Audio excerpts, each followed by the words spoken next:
We're now in the Gemara. There's a whole section of Mazikin, which is found in many places in the Gemara, but this is one of the extreme ones. And it's very interesting, as I remarked already yesterday. There are many statements made here by Abba Binyamin concerning prayer. And there's a section, this is on page 5 in Gemara Berachot, a whole section of prayer. It has its own aspects of it. And then, first he begins with a statement that speaks of mazikin, which are damaging powers, different types. And after finishing discussing these mazikin, he goes back to prayer. In other words, I think the idea behind it is, as expounded by some of the Rishonim, that for prayer to be effective, one has to try to reach protection from mazikin. And mazikin also comes especially to Talmidei Chachamim, the people who are trying to learn high level, so they're tested by mazikin, which are an impure power comes upon them. And we have certain halachot that are connected with this. For example, wash our hands in the morning, except for everyone, negavasa 3 times, in order to take away the ruach ra'ah, the evil spirit that rests upon the body and remains with the hands. So we do have it also coming into halachic questions. We also have the situation of a ruin. In a ruin there are mazikin, and a synagogue out in the fields, in the night time, mazikin are likely to settle there. And this seems to be occult powers. However, I already mentioned that it's one of the interpretations, which I heard it first as a boy from a youngster, when I was a youngster.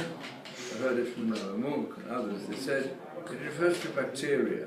Well, it explains some of the mazikin, and more recently, I would say that Zamir Cohen from Hidabrut, who's got a very wide and deep approach to many aspects of Torah, and is highly successful.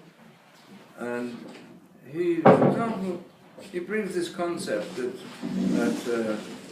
Louis Pasteur, who opened the world to knowledge of bacteria, I mean, the statement made in the Gemara here, if the person would see what's going on around him, he wouldn't be able to stand up. If we would see all the bacteria that come around us, many of them are negative, we would just fall away. And the pasuk, Yibul mitzvah elef aminecha lo yigash.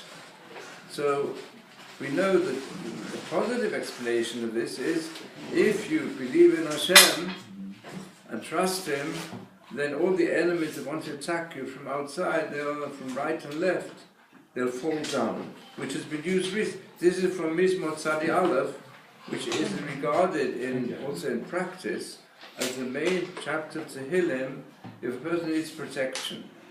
And that's why it was used recently also frequently in Suk Eitan battles. So people recite these Pesukim, they see it happening. In fact, they saw it happening. Many soldiers saw it happening in front of their eyes through strong prayer.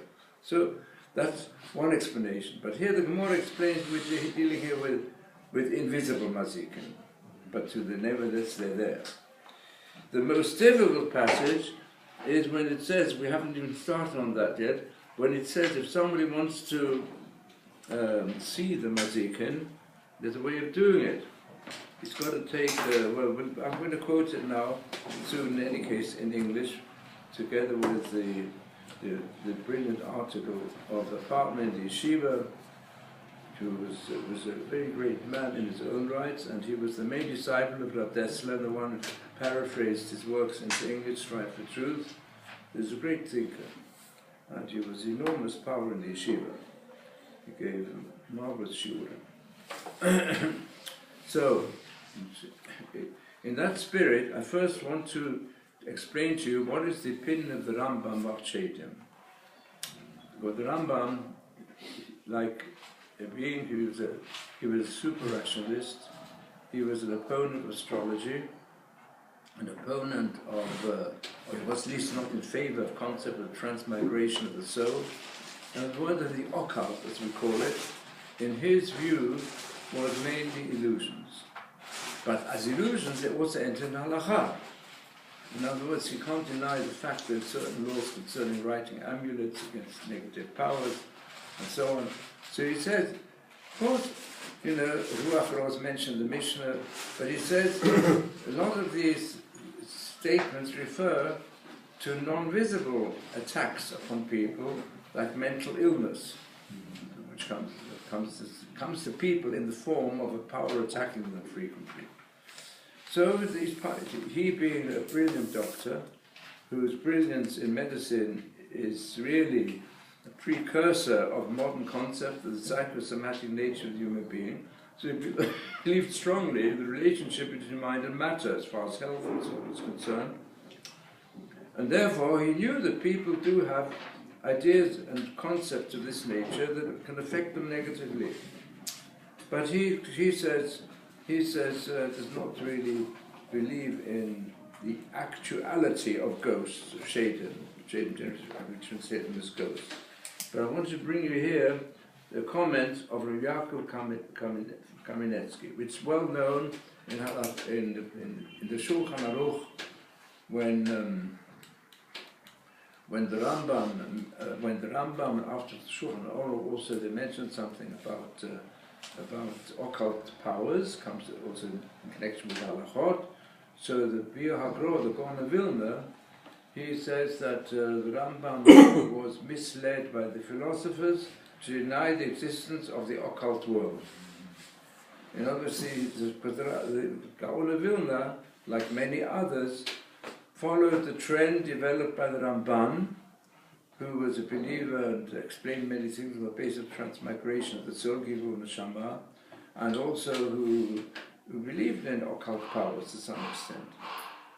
So it is possible the Rambam was to some extent influenced by Greek thought and also by the science of his time, and understood many things as being hallucinations and illusions, or being mental attacks on people, or mental weaknesses, which have their aspect in halakha.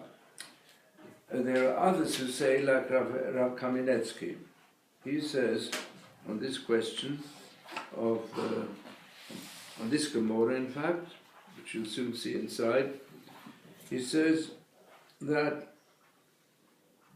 or even Ben Ish Chai, Ben Ish Chai was a strong exponent of Kabbalah and occult things, of Chazal. They were two of the greatest Gedolim of Baghdad. He says, all these statements refer to their days, when there were many Shaidim around, ghosts around. But in our time, the Sitra Achras become smaller, and the Shaidim, their powers also become weaker. So the truth is that there are many societies to investigate the occult. It used to be a Royal British Society investigation of parapsychological forces, which supports many scientists, and especially in England there were plenty of ancient castles and so on that were haunted. And the haunted places are known, and these days they've even been able to take photographs of ghosts. And as I say, Zamir Cohen, he gives in his beautiful books concerning modern science and the Torah to demonstrate how the sages knew many things about the occult world, which are mentioned in many of the Sfarim, and are a bit more scientifically based today as well. In fact, the communists who were far removed from religion, they were the ones who developed a great deal to understand the occult in scientific terms and to make use of it. Rav Yaakov Kamenetsky had the chus still to know him, speak with him a bit.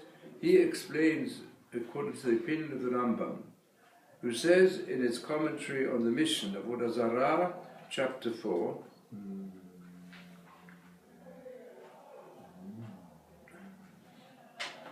so there he says that the existence of Mazikin and Shadim is not the reality. So he wants to say that Rambam certainly held in the time of the Gemara they did exist, but today they don't exist anymore.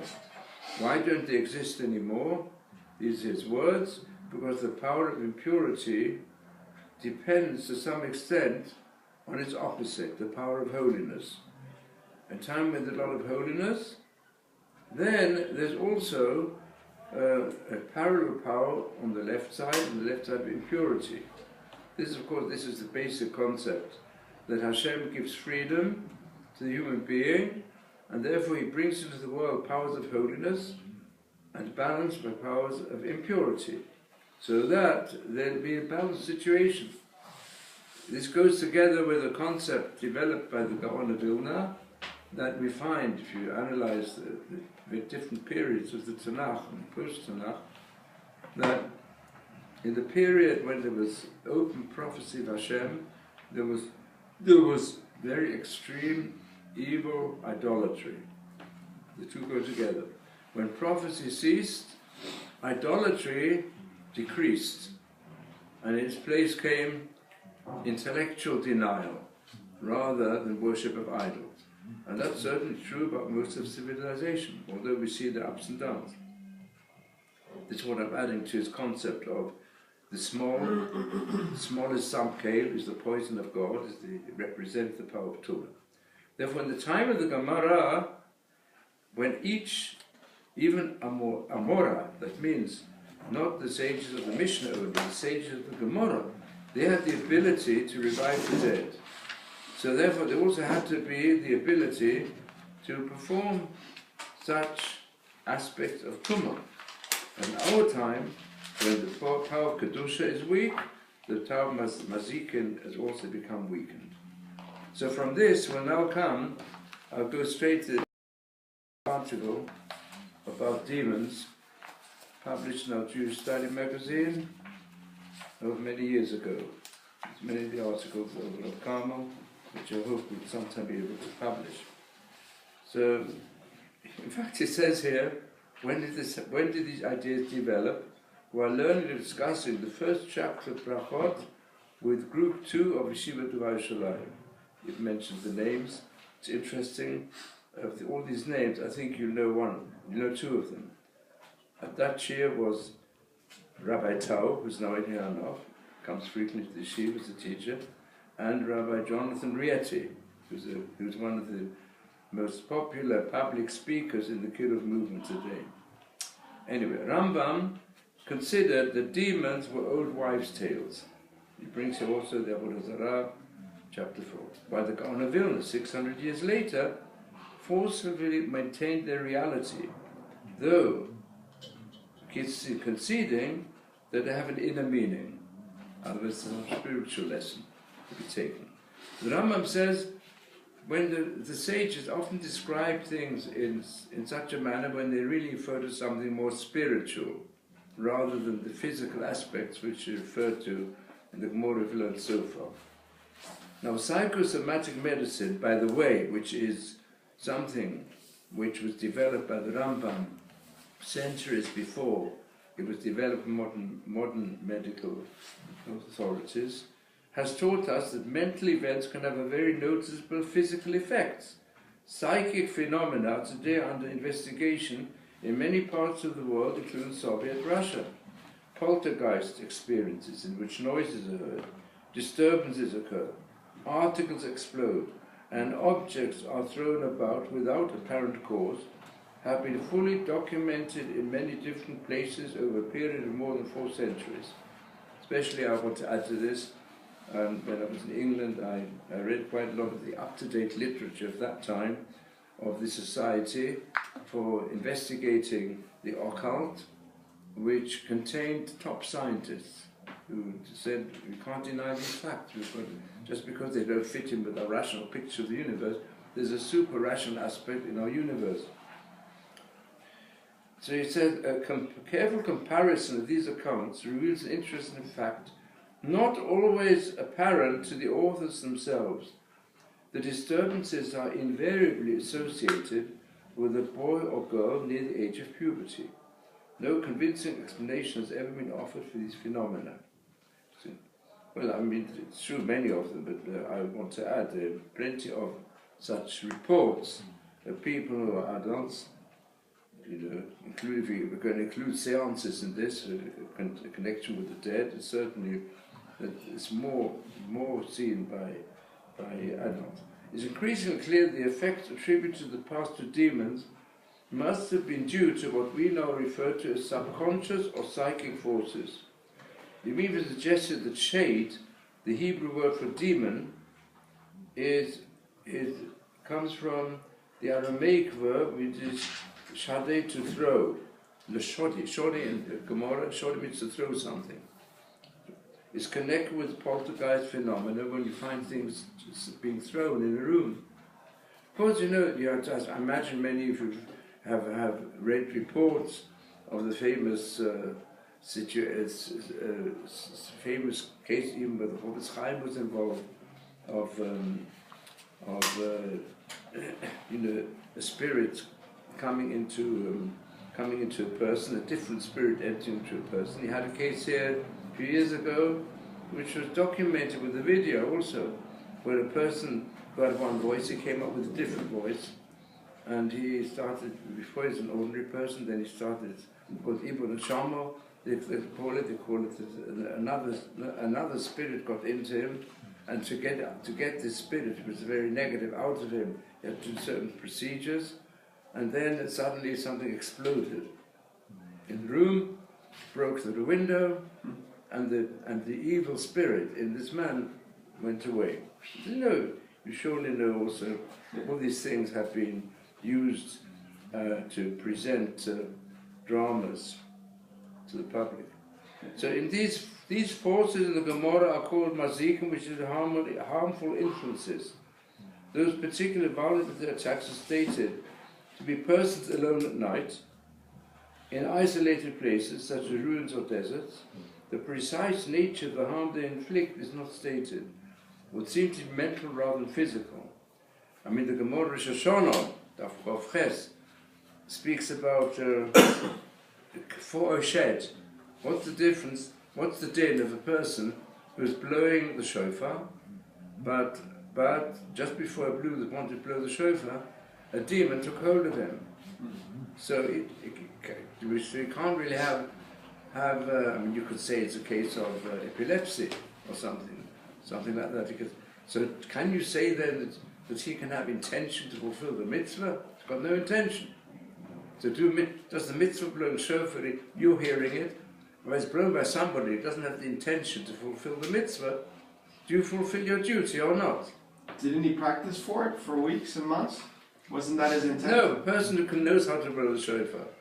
And in fact, he blows it, he can blow it even when he got this attack by the demon. But when he's got attacked by the demon, his mind is not normal.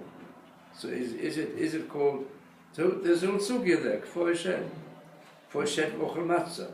What happens at say the night, a demon takes hold of a person and eats the matzah, is that called fulfillment of the mitzvah? There's a question, do the mitzvah need kavod or not? Anyway, the fact that they are thought of as forces of Samael, the small Samael is the Satan, which means the negative part of life, would seem to indicate their origins to be sought in the moral sphere. For Satan is another name for Yetzirah. Mora says, what's the Satan? Hu malach hamavet v'Yetzirah.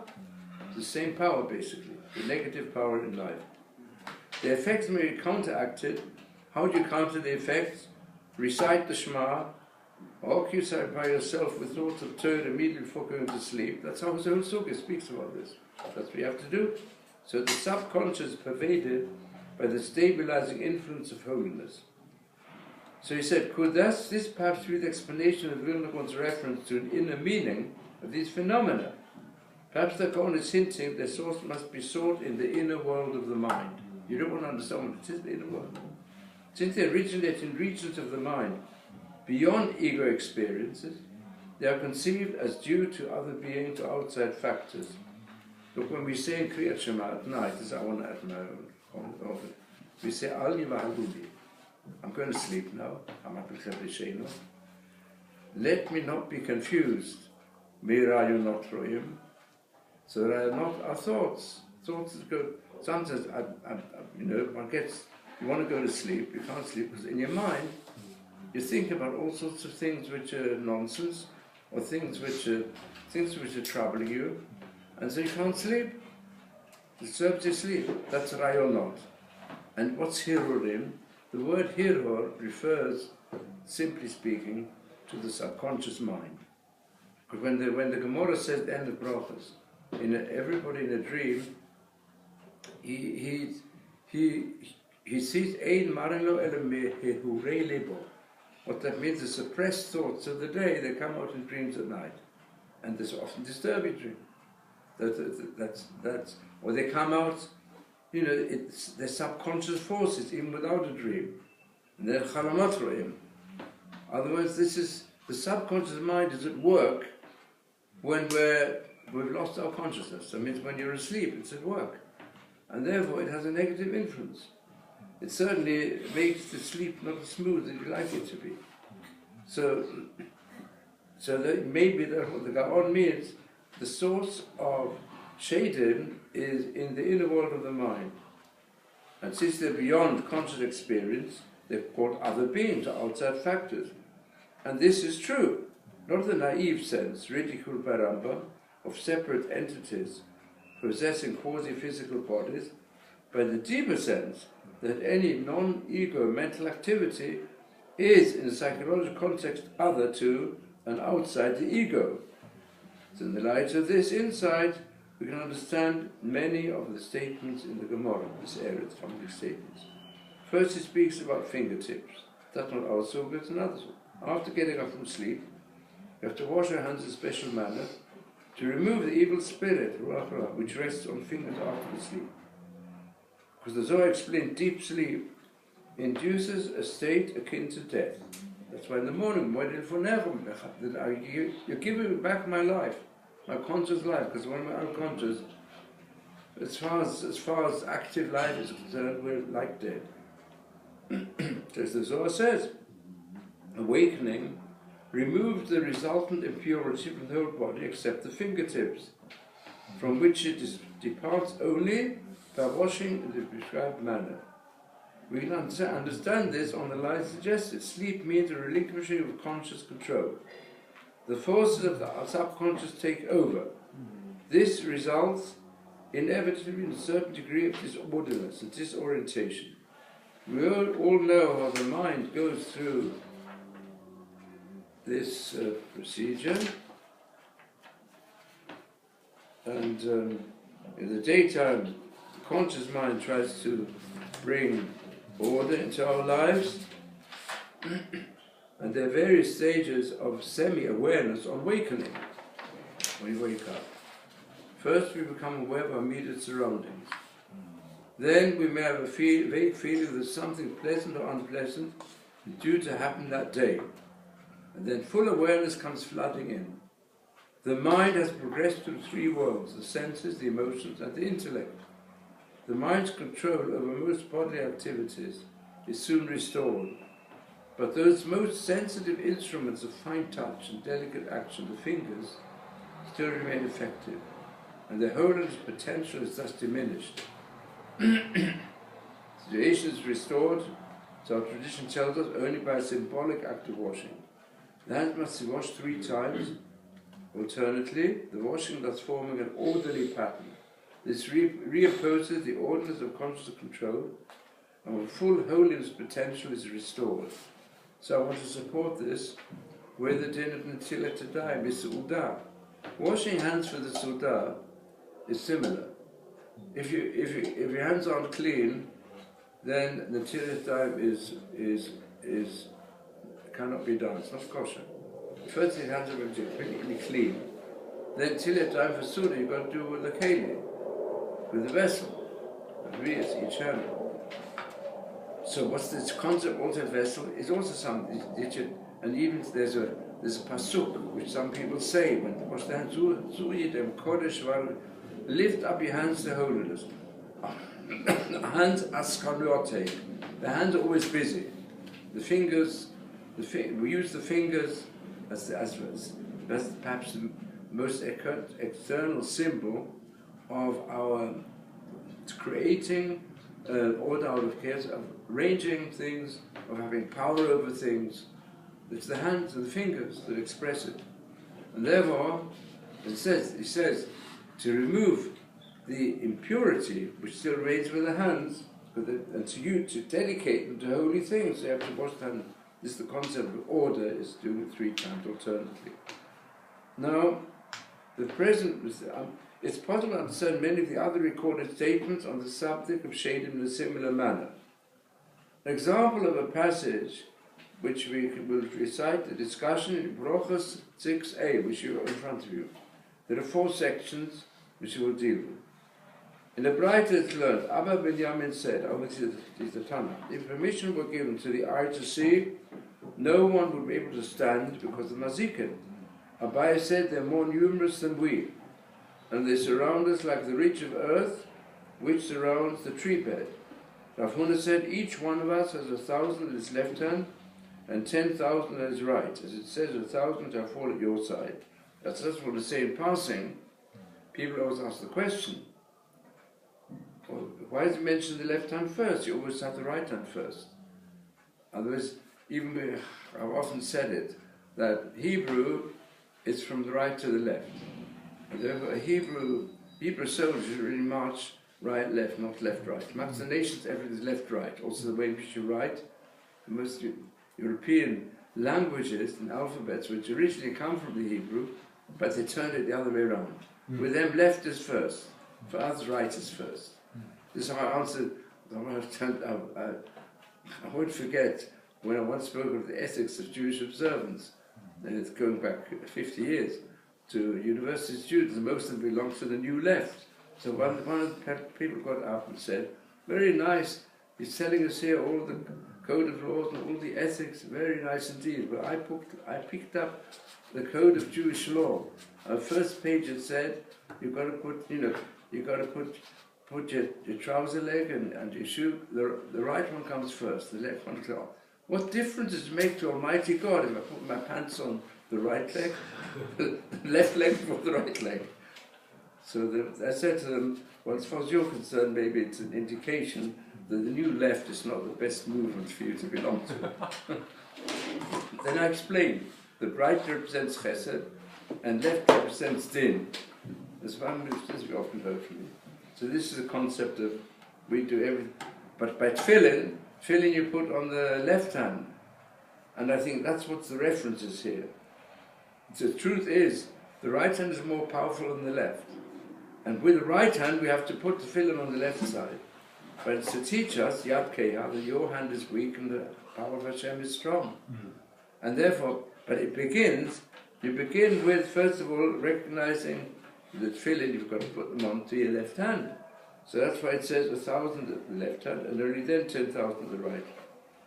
But the Gemara we've been learning doesn't speak about a case of fulfilling mitzvahs. It says the opposite. You're in danger before you go to sleep. Well, you say Vietnam at night time as well. You're in danger that the Mazikim will attack you. So he refers here to the Mazikim. So how do you explain this according to his view? The meaning would be the unconscious forces which beset every ego are very numerous. If the eyes were to see them, if they are unconscious, what you made conscious, it's very doubtful whether the ego could maintain itself intact against their shattering impact. Intact against their shattering impact. A biosimile of the reach of earth surrounding the tree bed seems incongruous in this context, but the reach of earth plays an important beneficial role. It helps to retain the water which ensures the life of the growing plant, as we learned yesterday. Yet to use it to symbolize the harmful force of the sight, it may be that an important truth is taught. These subconscious forces did not get there by accident. Like all manifestations of Satan, the evil side of man's nature, they are planted by the Creator for a purpose. In the healthy individual, the subconscious influences may well serve to create tension for the ego and ensure its alertness and readiness to combat the evil stimuli that emerge into the consciousness.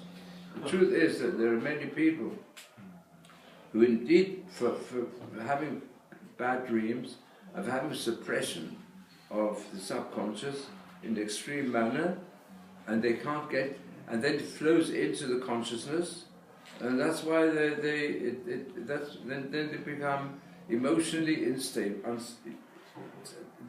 they're no longer stable, and worse. But the idea, it isn't a healthy person, Hashem implants this as a means whereby to wake us up to the necessity, when we have consciousness, to work hard to introduce orderliness, which is rational, into our daily life. A mention of 1,000, 10,000 is the verse, 1,000 shall fall at your side, 10,000 at your right hand. But destruction will not approach you, it says. You follow the illusion through. The meaning seems to be, in spite of the dangers that lurk around him, God will not allow his servant to fall. Now follows a section which certain nuisances or inconveniences are attributed to the influence of the mazikin. Rava said the pressure which occurs in assembly is due to them. Weakness in the knees is due to them. The clothes of Torah students which wear out because of them. Legs knocked together because of them. There's one simple and comparatively trivial manifestation of the subconscious forces. That is the phenomenon known fidgeting. People such as Torah students sit and study a great deal are particularly prone to this. Start fidgeting. This would seem to be the central reference point for all the four occurrences enumerated here, if they're to be taken literally. It may well be, however, that they are metaphorical references to mental states. Pressure of assembly might mean mental tension. Knees, stability. Clothes, character. Knocking legs, faltering spiritual progress. And now the next passage we haven't started learning inside. If anyone who wants to become aware of their presence, what should he do? He's got to take fine ash, place it around the bed. In the morning we'll see something like the footprints of a cock. So this symbolism we can easily explain. The fine ash is the ability to subject one's own mental state to a sensitive appraisal. Means you can when you go into the conscious, you'll be able to regard it as ash. The meaning seems to be that the simplest way to become aware of the subconscious factors is to analyze one's dreams, when underlying sexual motivations and associations will become apparent to the sensitive observer, which is the concept of the cock. Then the next one, next piece of Gemara, the symbolism is more intricate.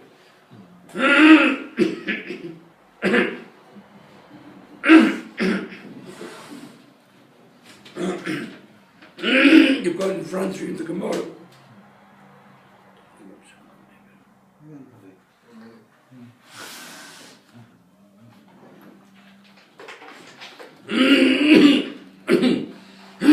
Most unusual procedure. You want to see the mazikin? You should take the afterbirth of a black cat, which is also the daughter of a black cat. The firstborn, which is also the daughter of the firstborn. Burn the afterbirth, grind it to powder, and put some in his eye, and then you'll see them. He should keep the powder in an iron tube and seal it with a an iron seal, lest they steal it from him. He should seal its mouth to avoid harm. Ravai, the son of Abai, did this. He saw the Mazikin and was harmed. The rabbis prayed for him and he recovered. Wants me to see them, as we mentioned, means to become fully aware of one's hidden motivations. To make the unconscious fully conscious. The Gemara warns that this is a difficult, dangerous enterprise.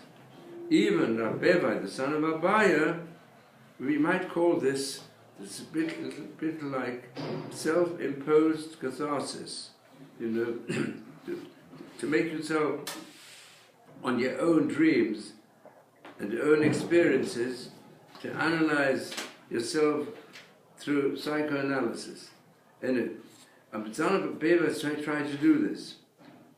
And we know that this Rabbevai was familiar terms with the angel of death, so he did not escape unharmed. He was harmed. A sharp and cruel eye is needed to discern the hidden motives underlying one's thoughts and actions. The danger is twofold. Too much knowledge of this sort can affect one's mental stability. I mean, I do know that to go and have a psychotherapist sort of imposing upon the hypnosis with catharsis, with self-expression and so on, that it sometimes it does more harm than good. Even sometimes it heals people, brings out traumas, brings out their past lives, all sorts of things come up. But but still it's a bit risky. If he got another way to solve his problems, it's better. But it's a risky procedure. So here the idea is if you want to do it yourself, that's even more difficult. You might begin to be frightened of your own self. Also, one is prone to apply to other people the insights gained by observing oneself, often with disastrous results to human relationships. If some who go into this, then you start judging up other people in that manner. The cat is a symbol of cruelty. It's the only animal besides man that kills for pleasure. Their greatest enjoyment is to kill rats, to kill mice. Black is a symbol of evil.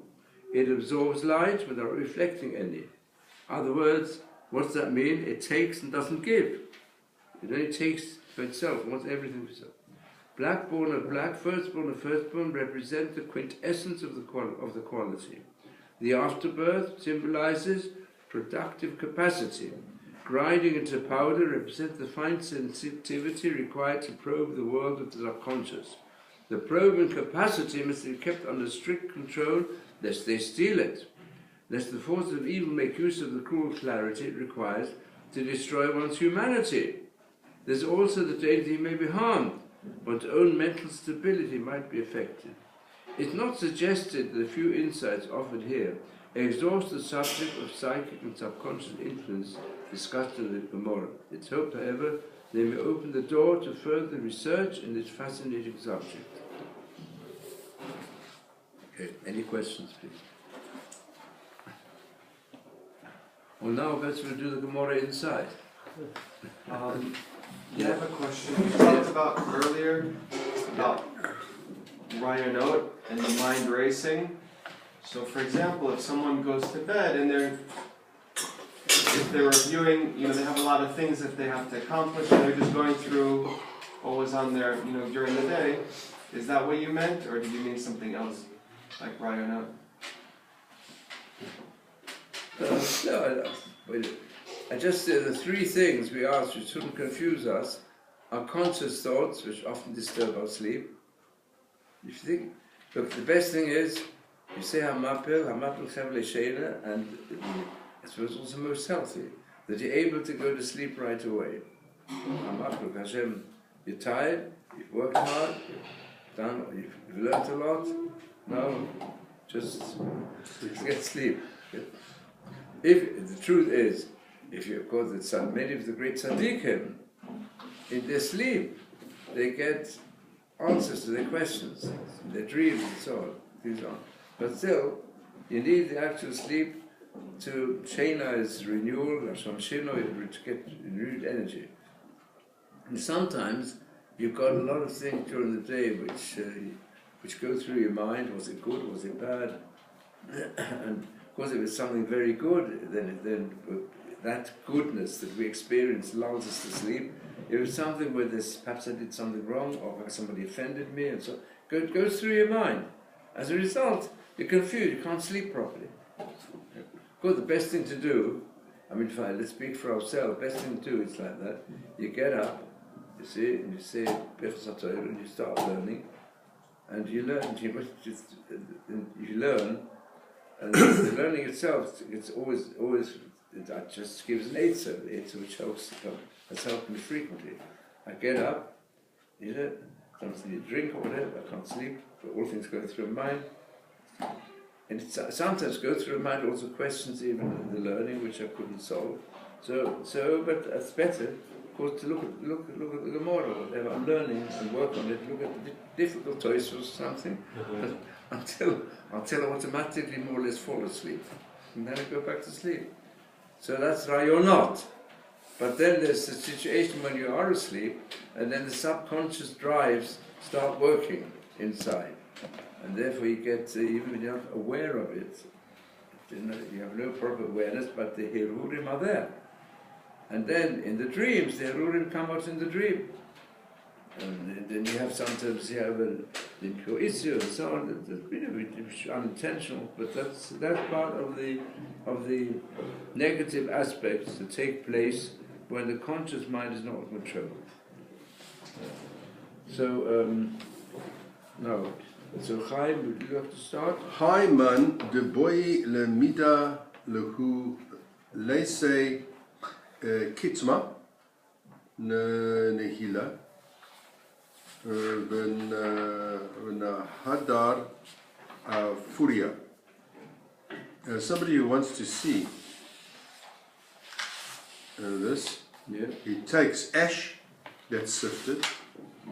When hadar furia, and he scatters it, yes, by his bed, around his bed, right. Tzafra chazay ki karoi tarnagola, and in the morning he sees footprints of a chicken. Why? Because we say the Shadim legs are like the legs of a cockroach. Hi, man. So you want to go on, David? David. Oh, it's a bit difficult. Hi, man. Haiman, Davi, The boy. Who wants? the boy, Lema Hazinehu, Someone wants really to see them. Lema Hazinehu, Liti, Laisa, let him bring Shelita, Shal Yoso. Shal Yoso is an afterbirth. the Shonrata, Uchmata, Bat Uchmata. This is the black cat, who's the daughter of a black cat. Yeah, a female cat, black, daughter of a black one. Bukhrata, Bat Bukhrata. Ve Laklia, Bedova, The firstborn of the firstborn. Ve Lesh, You should burn it up in fire Shishkia, Ve Limli, and crush it to a powder. and Nia, Crush the ashes, crush whatever's left to a powder.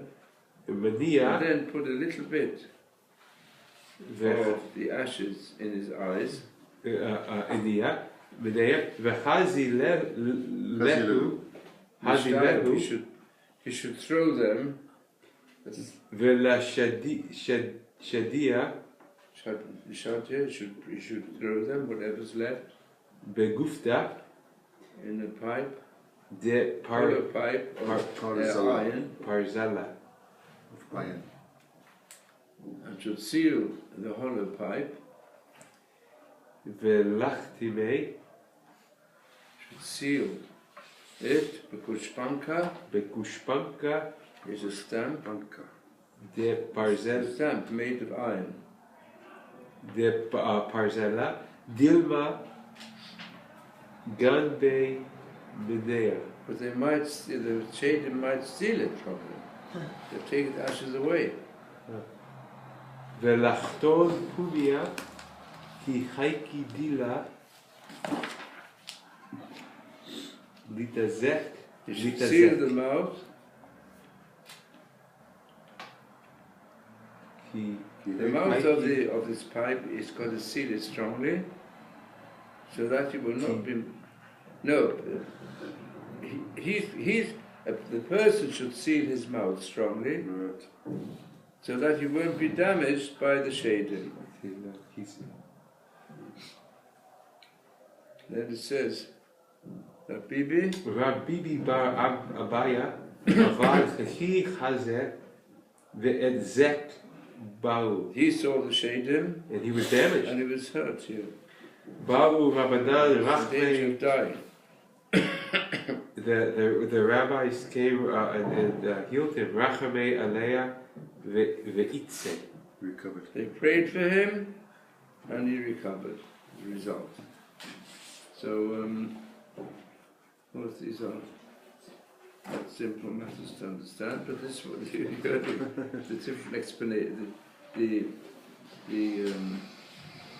This what we call the psychosomatic explanation of the basic major Talmud of Dessler.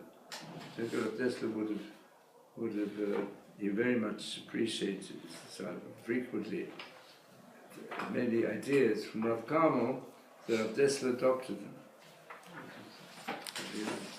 Great thinker. Carmel also is very good in this area. He was a founder of the Association of Orthodox Scientists, and he edited a book together with one of the top scientists in England. He was the youngest Don in Cambridge in nuclear physics, Cyril Don. So they produced a book called The Challenge. Very, the best work on the challenge of the Torah to the scientific world. So look, this is, of course, there are explanations of this Api Kabbalah, which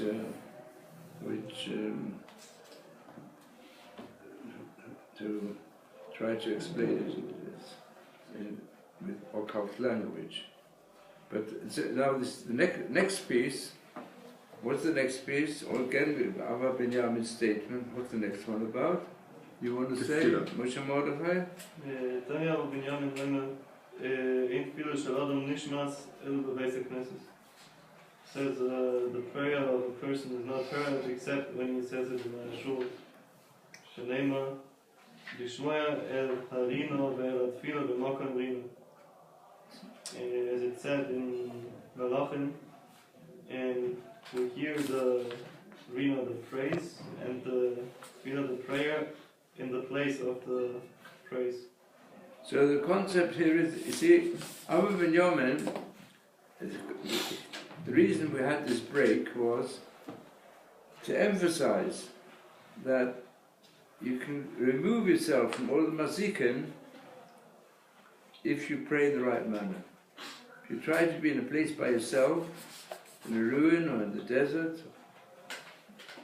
an individual, you don't have much power against the mazikin. The important thing is to be in a tzibor, and if actually, since the way we explained it, that too much involvement with a person's own self and the dreams that he has and the feelings that he has, it leads to instability.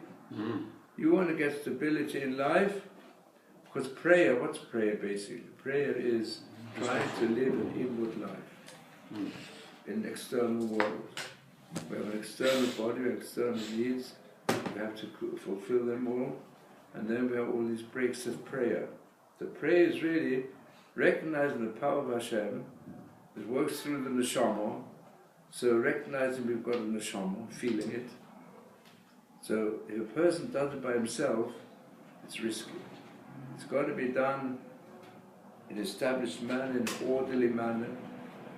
That's why one of the problems, so I'll say it directly, like this, because I've experienced it in Yeshiva, that especially the adolescents, and especially the adolescents we have here at the yeshiva, many of whom come from a non-Torah background, and they go through, obviously, through emotional development. So, the idea of his boidedus, where a person goes by himself in the forest and screams, it's got kind of confidence. There are such things, sometimes good. They're frequently seen, especially people that they're going to make tikkun chatzot. So give you an example, practical example. Tikkun chatzot is absolutely right. And they're down with the mates. Yeah? And at the same time they want to keep a seder in the yeshiva. Yeah, it's too much. Yeah, too much. And also anything that they do, if they do it by themselves, it leads to instability. The idea of yeshiva, the idea of davening in the shuls, will soon see further. It's to avoid mazikin. That's it. To avoid mazikin. Mazikin will happen also in a crowd, different ways. Yeah, but otherwise things shouldn't be too intense. If the learning is too intense or too crowded, you can't fit it. Otherwise, this all has to do with introducing order. It's the idea of that's an order into our lives, and the Torah is based on having order in our lives. We introduce the Torah to the Seder, so you've got to have order. And if you're in this society, you have to keep to the Seder. In the Shiva, you have to keep to the Seder. If you don't keep to the Seder, then sometimes it leads to mental instability. And I've seen cases. So you've got to keep. This is important, especially for those who do have a lot of dreams. See? We've got to, this is, Thank you very, very much. okay. Shakach.